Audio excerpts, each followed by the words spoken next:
Haha, let's get this party started. The professional. Greasy Says. I've been watching the Mist, the movie from like, what is it, early 2000s maybe? I would say TV horror that ended up being a movie. It should be a TV show, a crappy TV series that would run on something like NBC or something like that. But it somehow became a movie. It's The Mist. It's based on like a Stephen King novel. I started watching this shit. And you know, ever since I was like a young, a teenager. Yeah, probably a teenager is when I first got exposed to Stephen King. And I remember reading The Stand and being fucking blown away. Blown away by this dude's writing, man. But I couldn't help but think, a young, impressionable, brown kid, why the fuck is this dude so racist, though? Why does everything that Stephen King does have to be so fucking racist? Why? Why? Every black character in a Stephen King shit, in a Stephen King story, is always torn down, killed, called the N-word, you know what I mean, treated like shit, condescended to. It's like, and he's one of the best-selling authors of all fucking time. And he's just a fucking coat. He's an amazing writer. He has incredible storytelling skills. He can paint an atmosphere as thick as your fucking brown friends, you know, member. He could spin a yarn. But Stephen King always pisses me off with his goddamn racist, fucking small-minded, country-ass bullshit, man. You trying to tell me Stephen King got exposed to the rest of the world? You know what I'm saying? Like, he became a big-time fucking writer. Got exposed to the rest of the world. He can't be in no small town, small-minded way anymore. You're an international best-selling fucking author. And you still writing in this fucking KKK kindergarten-ass bullshit. You couldn't expand your mind one iota beyond your fucking small-minded, small-town American fucking white collar, white skin, blue eyes, everybody that don't look like me, fuck you. Ass, bitch ass. What was I saying? I don't even know. Yeah, you got a little lost right there. You know, it's another one I recently saw was The Shining. Classic goddamn movies. Kubrick with his stupid ass making that, you know, olive oil from the Popeye movies feel like shit, giving the girl a goddamn breakdown in the name of what? In the name of what? Your shitty ass movie, Kubrick? You fucking asshole. All these motherfuckers are dicks. All of these old ass directors and writers and all of y'all, man, fuck y'all. But yo, The Shining, same thing, man. Scatman Carruthers, you know what I mean? His character basically was the one nice person, the one person who believed the little kid. The kid who had the shining. You know what I mean? He was the only man he was the only man out there trying to save people. And the first time he show up and he gets there, as soon as he gets there, he's been rolling through the snow in a fucking snowcat. You know what I'm saying? He came out, he was in Florida chilling. He came out of his way because he wanted to save this little white boy. And as soon as he stepped on the scene, he catch an axe to his fucking chest. You know Stephen King, with his racist fucking ass, came up with some shit like that and was laughing his ass all the way to the bank. I don't know, man. Stephen King annoys me. And I know all of y'all out there love this motherfucker, but like, we can't keep letting these motherfuckers get ahead, man, because they put They put strange things in your brain, man. Subconsciously, as you read these stories, you start thinking like, oh yeah, black people fucking are dispensable. Oh yeah, black people don't matter. Oh yeah, we should all still fucking call black people the N-word. Oh yeah, no big deal. And then that shit lives on for generations. You pass it on to your fucking Chucky or Gimlet or whatever the fuck your little kid name is. You pass it on to him. Same shit. Same shit. Some Lando Calrissian shit. Like one black dude only allowed. That's it. That's it. Finn from the new one. Only one black person allowed in Star Wars. Like, it's the same shit, different fucking day here on Greasy Says. Speaking of Greasy Says, let's bring this energy back up, man. Fuck Stephen King. Hey, fuck Stephen King. Stephen King, you can suck my what? Yo, fuck Stephen King. Stephen King, you a racist ass bitch. You a racist. And that's it. Racist. You a racist. You a clown like that shit in your movie. Racist. Your words really don't fucking move me. You a racist. Fuck Stephen King. As I was a kid and I was stupid. You a racist. Reading that shit, believing that shit. I was Cupid, shot in the back with a fucking arrow. Racist. Of your white supremacy. Fuck Stephen King. Yo, fuck Stephen King. Hey, welcome back to Greasy Says, the greatest video game developer podcast on the planet.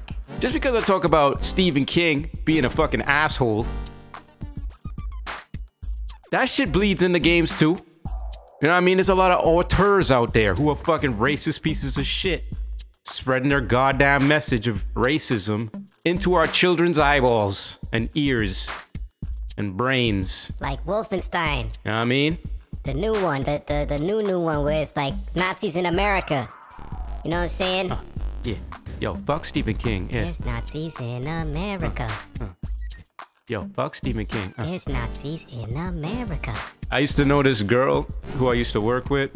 Whenever I would do that shit, when I would feel myself, I'd be going, yeah, she'd get all fucking weirded out and be like, stop doing that. I'm like, why?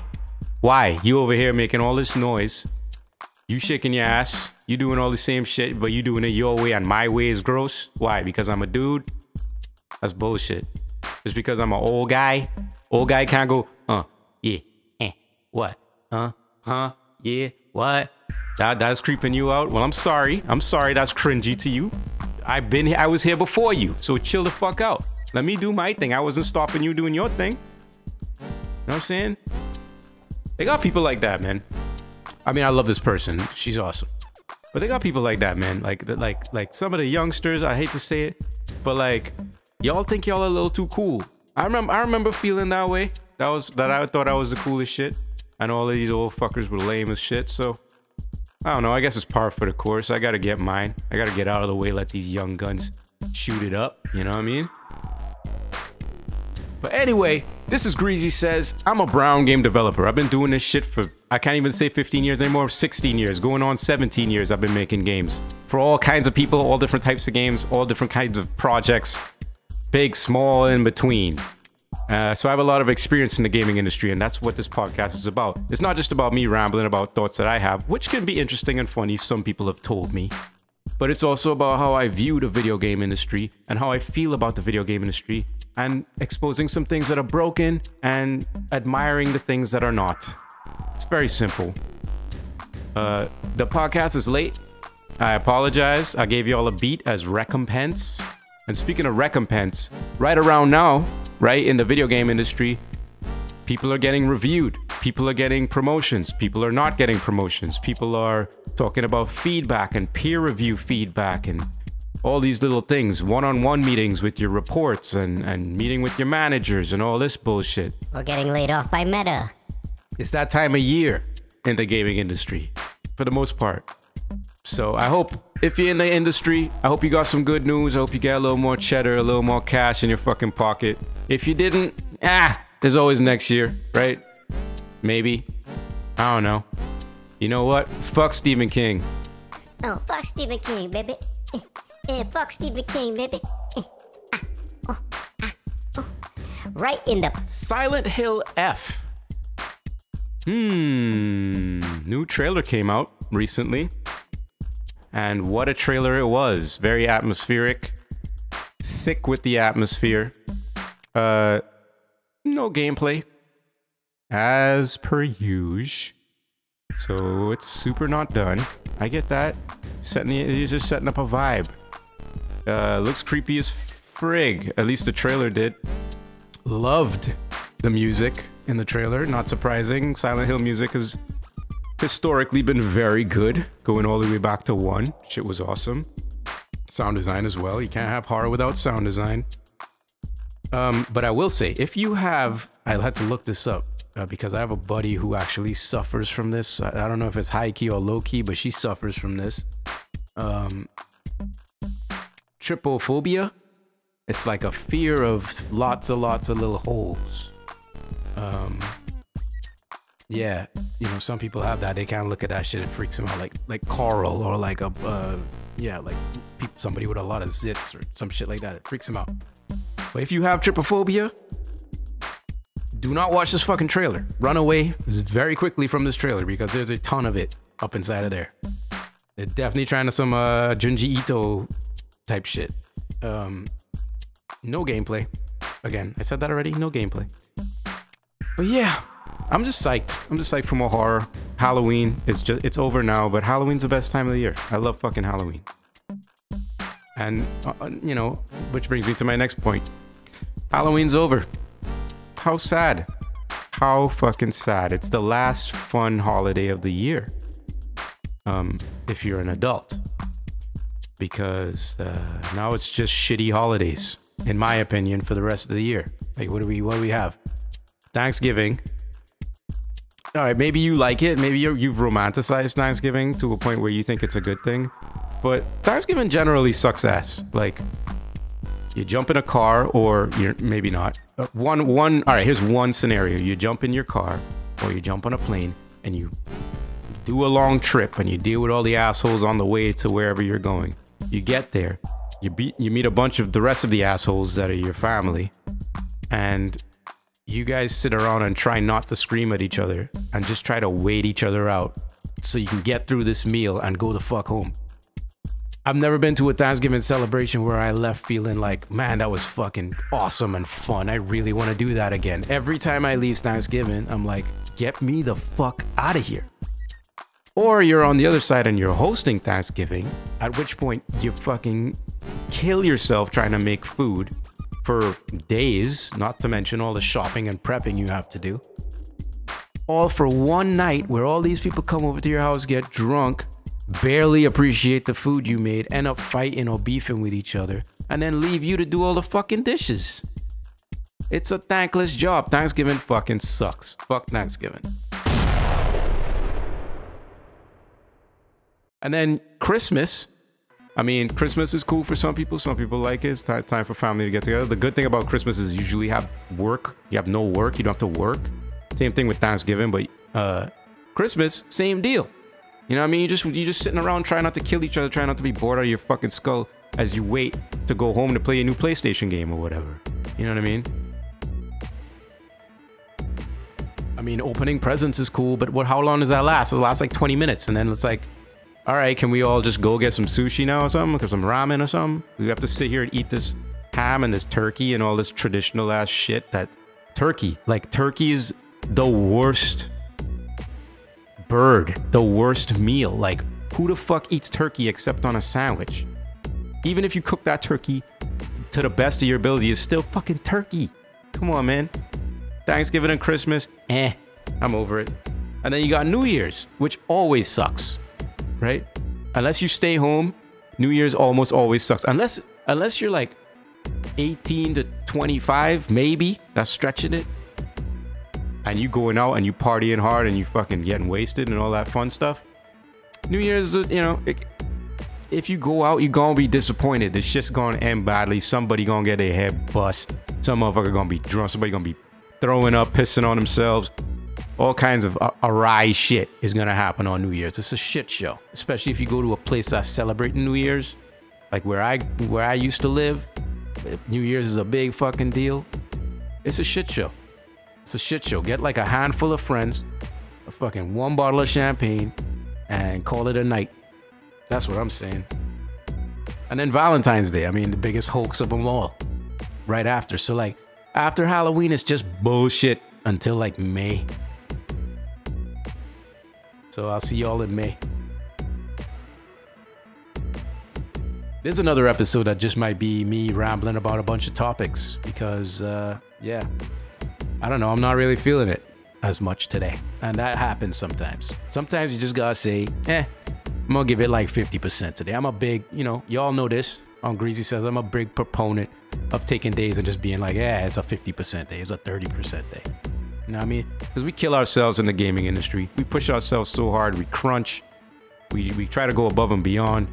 Especially now that remote work is so accepted. We work longer hours, we work harder, which is messed up, than we ever did in an office, because an office is a huge fucking waste of time and energy and money. But yeah. I always tell people, other developers, younger developers, yo, remember to take time for yourself. Remember to throw in a couple 50% days in there, because there's going to be a lot more days where you're giving 110%.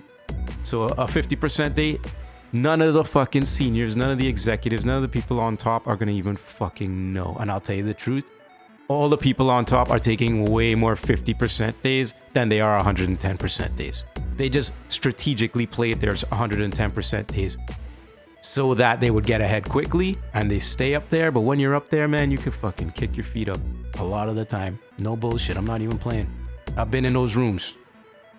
Some motherfuckers be doing nothing all day long and you know, getting paid for it like they doing everything all day long. So don't bust your ass too much, yo. Don't do it.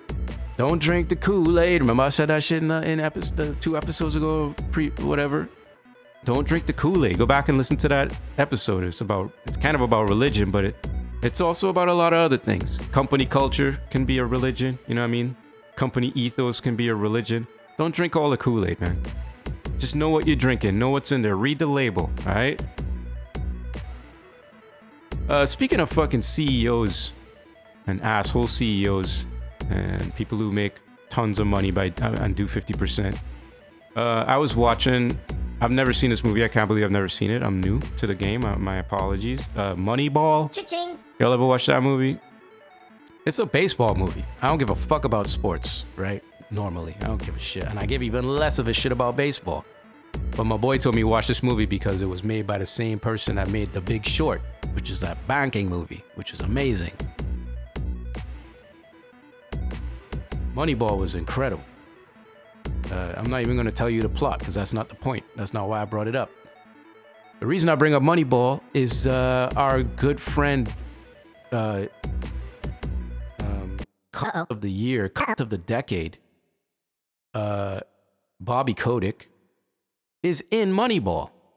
I was watching the movie and I'm like, yo, he plays the owner of the, what was it, the Oakland A's or some shit? Is it the Oakland A's? It's some fucking... The Athletics is what they're called. The team is called. I don't know fucking baseball, so don't you figure it out. Anyway, he plays the boss, the head guy, the owner, and it's Bobby fucking Kotick, and he's barely acting. He did a pretty good job. He didn't overplay his shit. He just looked like a goof, like a doofus, like he always does. But he was wearing his fucking Cosby white sweater. So he was playing that Cosby white sweater shit from way back when Moneyball was made. What is up with that white sweater? What is up with Bobby Kotick's white sweater? What is that about? Is that supposed to be some like, I'm like a trustable dad? Or I'm super cash. I'm not gonna fucking slit your throat and drink all of your blood. You're not fooling anybody with that white sweater, my dog. White sweaters... That just means you have a really good laundry service, because all the blood and feces that gets, you know, that collects on your person from all of your dastardly deeds are just washed away really well by some lady or some dude in a very good dry cleaning business. But I'm not buying that you're some nice dad or grandpa CEO. Don't be trying that shit. I read somewhere that it was because he was like a friend of the director and he agreed to star in the movie if the director did something for him in return. I wonder what that was. What'd you have to do? Was it gross? Was he wearing that white sweater while he was doing it? It's traumatic, isn't it? Hannibal Buress, you know, y'all know I love my comedy. Hannibal Buress has a new album out. Yes, and not a comedy. Well, it is a comedy album, but it's a hip hop album. Hannibal Buress has successfully transitioned or multi-laned his way into hip hop. So now he's a comedian and he's a rapper. And I think a producer too, because I think he made some of the tracks on that record. So what's the name of the record? Let me tell you. You wouldn't know by the name that it's a Hannibal Buress record. So I'm gonna tell you what it is. Let me see. It's called Eshutune. Eshutune. Go peep that shit. It's funny. It's short, but it's funny. And some of the tracks are actually pretty damn good. I love it. I love seeing comedians do music. Just like I love seeing musicians do comedy, like T.I. trying to be a stand-up comedian. It's a beautiful juxtaposition. It needs to happen more often. And I guess I'm a game developer. I'm a musician who's trying to do comedy. But I don't have the balls to go on no fucking stage. Nah, I get never do that. Anyway, this is Greasy Says. Welcome back, all my greasy people out there. Remember to tell all your friends about Greasy Says. Remember to repost and re-share all of my clips that I put out there. I really appreciate it. It helps spread the word. It helps it grow. We recently have listeners from India and Greece and shit like that. So keep spreading the word of Greasy Says. Hit him up on fucking social medias, on TikTok, Instagram, Facebook under Greasy Says. Follow me on Twitter under M_CUE. That's M-Cue. Go check out my Bandcamp and my Soundcloud. That's under M-Cue, M-CUE. And yeah, just spread the word. Help me grow this fucking thing. We almost done with season 2. It's been 2 years of Greasy Says. This is crazy. Again, sorry the episode is late. I hope I make y'all laugh this episode so it makes up for it. And let's keep it moving. Here on Greasy Says, we sometimes do this thing called Dope or Dumb, where I talk about whether something is dope or kind of dumb. Dope or dumb? Thanksgiving. It's dumb as fuck. Remember that game? Damn, that was cold. Remember that game? Now that I'm thinking about Thanksgiving and all the fucking hard work that goes into Thanksgiving, especially if you're cooking. I cook a lot. All right. If you go on fucking social media on TikTok and look at my fucking TikToks, I got TikToks of me just cooking. It's called Greasy Feeds. I cook all the fucking time. I'm a good ass cook. I'll tell you that right now. And I often cook for the family. And there have been occasions where I dared to cook for like a bigger gathering of 15 people or something, 20 people or whatever. Maybe not 20. That might be pushing it. But anyway, I've done the family gatherings like Thanksgiving and cooked for that. Maybe it wasn't for Thanksgiving, but it was definitely on that level of, family holiday. It's a lot of hard work, a lot of prep, like I was saying earlier. But it just started reminding me of this classic game. Y'all probably played it. Cooking Mama. I played this shit back on the DS, I think. I even got my girl to get into it at the time, and she don't usually play games. We used to be playing that shit so hard. You know how much shit I learned from Cooking Mama? For real? Like, this is a game that actually teaching you life skills, son. You know what I mean? Cooking Mama is a goddamn educational masterpiece. All right? Peep. Let me show you. Cooking Mama shows you how to properly rinse rice. All right? How to properly chop onions. Yo, I learned how to chop onions, how I chop onions today from Cooking Mama. She do the shit just like the chefs do, where you cut the onion in half and then you do slits down the whole onion and then you turn the onion sideways and you chop that, and that's how you get diced onions. I didn't learn that from no cooking show. I didn't learn that from fucking Emerald Lagasse or Bon Appetit magazine. I learned that shit from Cooking Mama. All right? She's the real teacher out here in these streets. All right? All these TikTok videos of bitches cooking and these motherfuckers cooking up all this shit all fancy. They don't teach you the same way that Cooking Mama taught you. You actually doing it. You're doing it. You're not watching it. You're engaged. You're active, man. Yeah, man. What else? How to chop celery. How various dishes are made. So I just want to give props and a round of applause to Cooking Mama for being an educational game in disguise. And even though Thanksgiving sucks ass, Cooking Mama doesn't. So maybe at this Thanksgiving, bring out Cooking Mama for the family to play. They might learn something.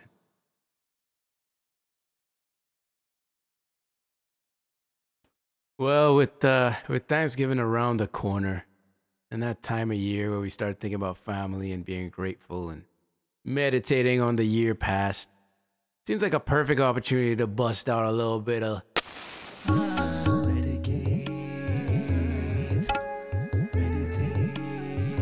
Medicate and Meditate.